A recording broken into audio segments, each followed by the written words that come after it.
just welcome. It took me, guys, it literally took me like a minute to put this back on. I had this thing on top.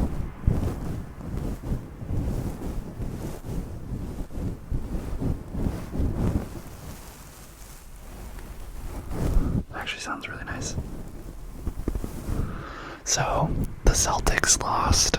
The Celtics lost Game 7, and I have a coffee group chat. So I work at, if you're new here, I work at a coffee shop, and we have a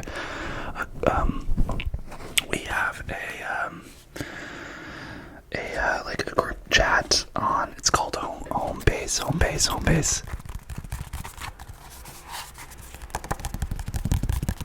Home Base, which is just like a messaging board, and they're giving us all shit because the Celtics lost, and I live in Los Angeles, but there's like 3 Massachusetts people that we work with. I don't know why that's the case. But yes, so we just lost. But I hope you're doing well today. I have ramen, and I do rambles on this. Obviously, I'm a little chaotic right now. I don't know why. But I thought I'd do like a little update with y'all about my short film Flowers, which, oh boy. Okay, so if you are new here, literally my first videos on this channel back in October. So this videos came out, I'm filming this in almost June. When I started this channel in October, we were starting production for my short film called Flowers.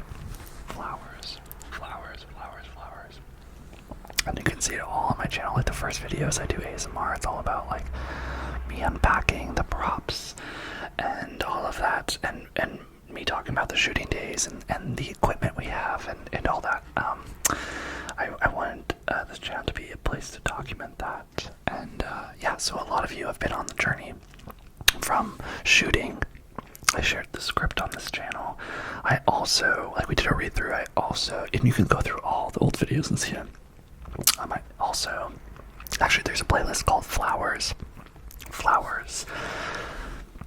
Go through that, and but yeah, I'm in post, and I'm so close to finishing, guys. But I think my last update was a month ago. So, you know, if you don't really care about the short film, just like sit back, relax, put this on in the background. My videos do very well in the background. You can just chill out, listen to my voice, maybe learn a thing or two, but mostly just relax. But yeah, this channel's kind of like a diary. I kind of like to just keep you guys all up to date, view you guys as friends, and let's just get into it. So I have ramen. I'm just gonna eat some. I've been very hungry today.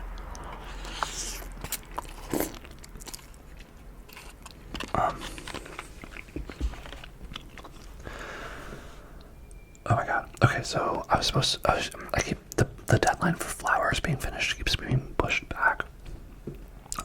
I was really trying to get it done before June, but June is this week and we're not done yet. But basically, we're picture locked, which means that the picture is locked, which basically means that now we're moving on to, so once we have everything assembled, visually we move on to the sound. So I have a sound designer working, I have a colorist working, and I have a composer working, and oh my god, you guys, drama. Jesus. Does it sound good? I don't know.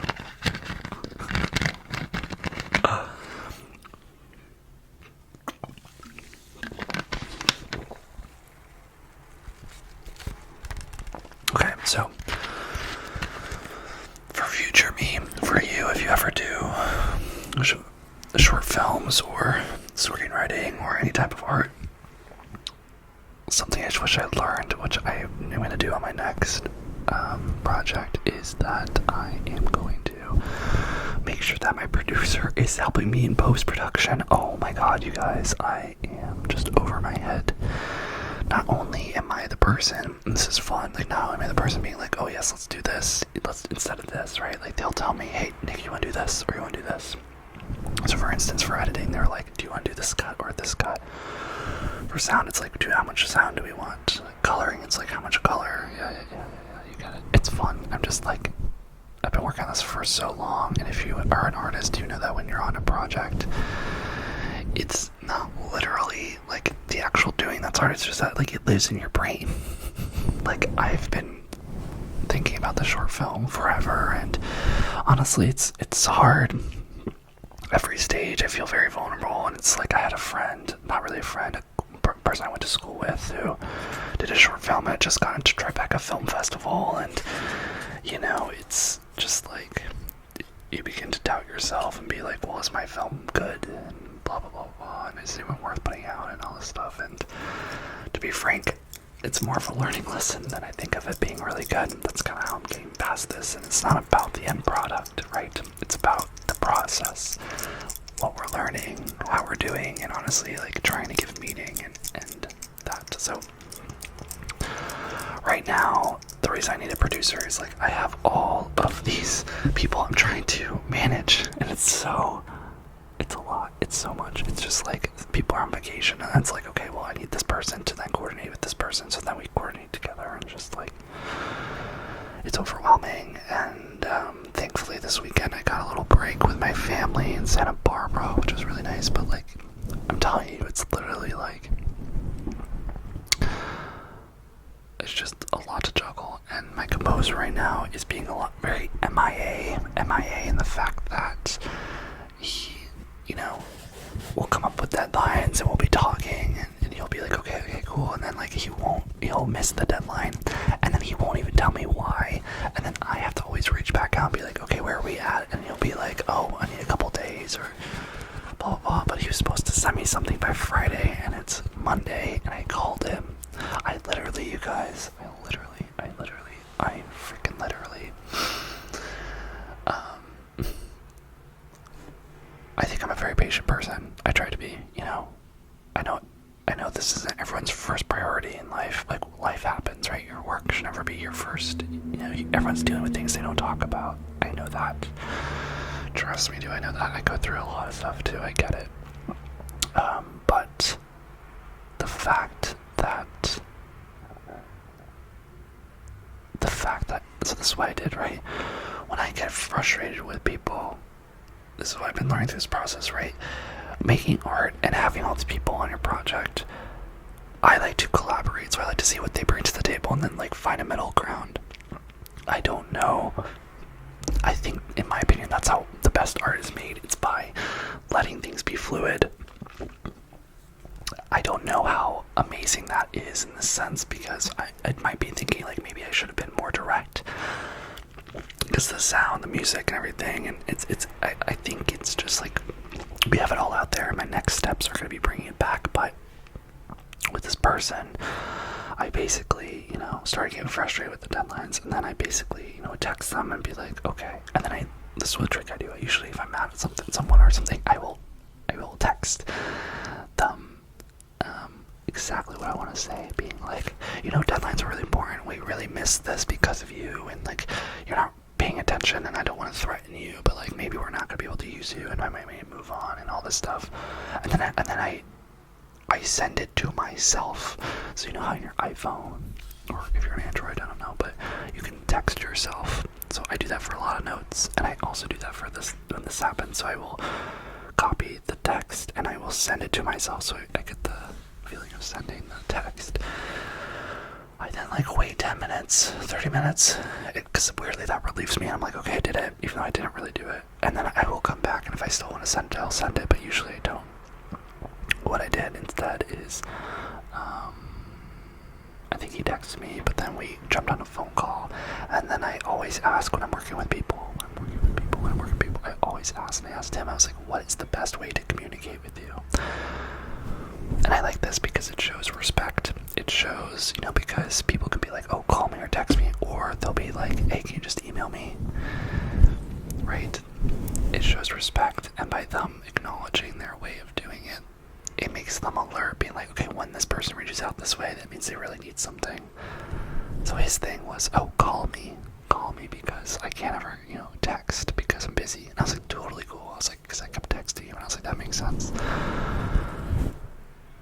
This weekend was Memorial Weekend. I was with family, you know. I was fine with him. It's a man. I was fine with him taking some time to work on this and everything. But then today, I texted him because I was like, oh, I still haven't heard anything. I think he was supposed to send me some ideas and stuff. And don't get me wrong, I wouldn't be mad if like he, was the type of person where it was like, I wouldn't be mad if like, if he was a couple days late with deadline, but then he would like have everything, or he would have more than I thought, or he would be like totally finished, right? But that's not the case, and this is so frustrating, guys, because I like this person. I like this person, and I like them as a person. Like, and I brought them on because I was like, hey, I like you. You know how to do this. You know how to compose, and like, I'm making this project. I think the stars align, and we should work together. I also think he's very talented, and I was like, this is very exciting, but you sometimes need to, and I keep forgetting this, you need to, this is what makes it hard to be a director or to be in a position of power or authority, right? Guiding something, you have to realize that I like the person, but then if I just look at what they're creating and doing for this project, is it enough? Are they hitting the deliveries? And then the thing is, you guys, is like, I'm paying this person. Am I paying them a lot? No, but I am paying them. I've already paid them 2/3 of the commission, and we have the music, and it's good and it's usable, and I enjoy it. But it's also like we haven't been in the same wavelength, me and him. There's some people, I don't know if you can relate. There's some people you work with, and you immediately you can do what I do, right? Because I know I'm new at this. So this is my first short film, and I went to school for film, and I work in the industry, right? But being a director is my first time, and I know that I'm new. I know I'm, as we call in the industry, green. Hence the background. Just kidding, that's a coincidence. But I know I'm green, and so what I do, and I don't know if you do this too, my trick is when I don't know something, I will sit down with the person I'm working with. I always try to hire people that are better than me, right? That know these skills I have no idea about.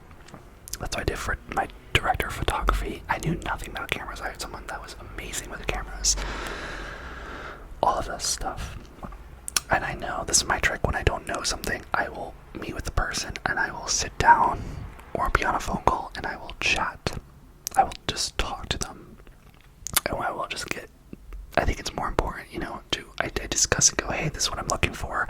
Just so you're aware, I am new at this, so I don't know what what might be the best. What do you need from me to succeed in this position? And then I like to also prolong the chat too, to really get a sense of their vibe, right? Because not only do they need to be good at their job, but you also want to be able to like feel each other out. And I like to really get this, I do that because I think it makes them excited. The longer they connect with you, the more they connect with the project, and I think the more invested they are. But also, just to boost them up, like, a lot of people will come into projects, if it's not their passion project, they'll be like, this is just work. So the director or the creator needs to invigorate them with passion, right? And that's what I try and do. And then, the thing is too, we're all learning. That is what I keep repeating in my head too. So if something doesn't come to me great, if I'm like, with, for instance, sound design, they sent it to me and they were like, oh, is this good for festivals? And I was like, oh, I'll give it a look. And I sent them a lot of notes and they didn't hit all the notes. Some things are still wonky and I don't know why. And my initial gut response, I'll tell you guys, is I'm like, oh man, really? But I always sit with that, and then I will write my notes, and then I'll take a break before I respond to them. I usually sleep on it a day, and like tomorrow I will respond back with them, just with direct feedback. Not devoid of emotion, just being like, hey, let's fix this. But I always have to remember, right, like, we're learning, and I want to give a space where people can grow and try new things. And like with sound design, I purposely was like, hey, try your impulses, and we can always push more and then pull back a lot. And so I think that's why it feels disjointed now, also because they sent me the version of sound. So my sound designer is doing all the background sound and like cleaning up the dialogue, even though some of the dialogue feels a little more harsh. I don't know. I think it's because you pull back the background, and I think they just need to clean it up. I don't know. I need to, like, they've been sending me passes. And passes, you guys, it basically means like they'll do, it's like drafts, it's like versions. So like one pass is like they'll go through it and then they'll send it to me and then I'll give notes and then they'll go on the second pass and all that. But yes, so I think that's why it's disjointed. But because they were doing sound, and like I was saying, my composer guy, he was late on deliverables. So my sound person, this is where I need a producer, guys. Oh my god. My sound needs the music to work with, because then we're gonna mix it all together. And just like that, also the colorist needs things too. So it's overwhelming, and I'm honestly, my composer didn't respond back to me, so I'm starting Plan B, which is like there's this website that I can just find music and probably use that, and I honestly might be a better option. I hope I don't have to do that, but it's what we gotta do. I mean, if you've ever made art, you know, you love it. I get why things don't ever get finished. If you don't absolutely love what you create, you're not gonna finish it, because I am so done with this project. Oh my god. But I absolutely adore it. It's just, it lives in my head all the time, and I just want it to be good and be done and to move on to my next project. It's not because I don't like what I did, but it's because, you know, it just takes long. I feel like it's like renovating your home, you know, like you're excited, but then after a while you're just like, I just want to know what the final product is. But then I need to remind myself, right, like this is the process. And if you've ever made art, that's the process. You gotta live in this like discomfort, and I just know I'm learning a lot, so like that's really all this is about. I just hope it's, you know, not embarrassing. I hope that this film, people watch and they're not like, oh that's too much or whatnot. But the thing that kind of gives me peace is that everyone has their own opinion. Some people will like it, some people won't. And honestly, I think all that matters is that my heart is out there, and that I tried, and that I learned something new. And every process of this, from writing to pre-production to shooting to post, I've learned a lot. I've learned what I liked, what I don't like. I learned that, you know, I need a really strong AD on set. Someone managing time. Oh my god. We were supposed to shoot for 3 days. We shot for 4. I learned that my script needs to be really tight. I need to really be hardcore on the time limit in pre-production, because editing and post is really difficult. It's hard to edit a 26-minute version into 15. We got it down to like 18 minutes, and that's really tight, but that's still a really long short film. I also learned to bring my producer on to post. I also learned don't hire people based off of attraction. I think I hired my producer. He was very qualified, so I don't regret it, but I was attracted to him, which is, they say, like, pretty privileged. I think it's true. Versus I could have hired another friend who would have been cheaper and would have probably been with me for post and done a great job, but I didn't hire her, so that's another lesson. But yeah, I needed a producer right now because I'm juggling a lot. And the thing is, like, he's always asking, like, oh, do you need help? And I could, but, like, you know, it would be more work to bring him in right now. Because I'm hopefully gonna finish by this weekend. I say that, but I know we're not gonna. I mean, I'm gonna try and, well, I want to try and have a really base solid by this weekend. I'll hopefully figure out music. I'll figure out, I think coloring will be almost done. Sound will be kind of getting close. And hopefully this weekend or at the beginning of next week we'll have a version that I can really send out. I'm also making the poster, which is exciting, so be on the lookout for that. I'll want your guys' opinion on it. But yeah, the short film, if you're still with me, and I didn't even explain what it is, it's a LGBTQ love story that takes place between 2 friends in high school. It's like your classic coming of age story, but it's from a perspective of not the outcast, but someone observing the outcast who came out. I really like this new take. I feel like a lot of, you know, coming of age stories are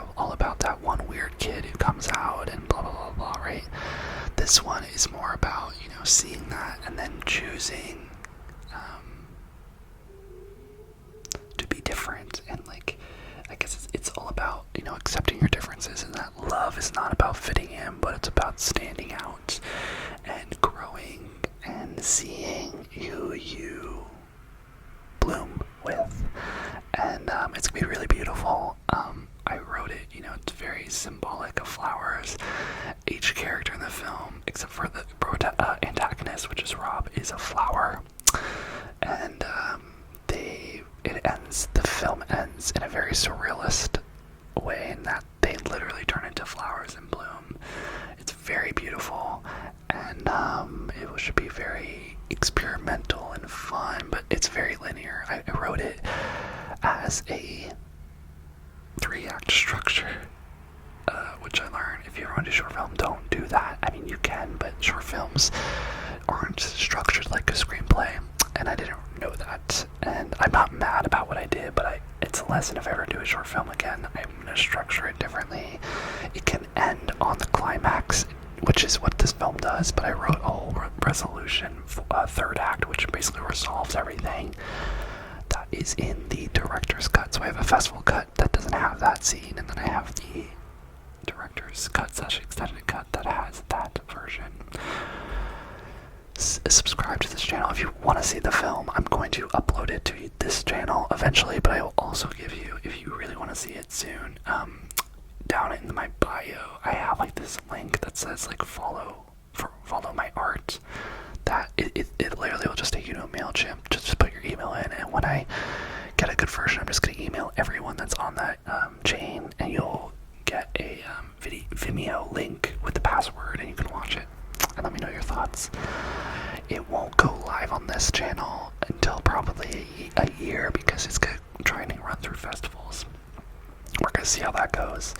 But again, it's not whether it gets into festivals or not. It's about finishing and having a piece of art that I can show to people and be like, yo, this is what I'm about. I'm about positivity. I'm about love. I'm about being different. I'm about feeling good. That is all I'm about. I'm about coming of age, about how you deal with loss and growth and all of that. Stick around too, because my next film is going to be a road trip film, which I have a what do you call this? A like beat board behind you. And I'm going to get back into that after I finish the short film. I used to do movie reviews, and I used to do more entertainment or writing stuff. I'm going to do that, don't you worry. Thank you for being patient. If you're still with me and you love that content, I will do that for research for my road trip film, but I'm just knocking this out of the park, and I can't be multitasking both, to be honest. It's just a lot.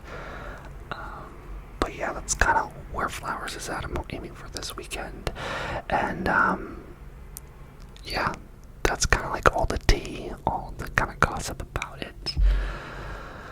Let me know in the comments your thoughts. Do you think I need to, like, should I be patient with this composer? Should I wait a little bit longer? Or should I just go for plan B and just cut my losses while I'm at it? Or should I do a hybrid and like use some of the music and not? I don't know.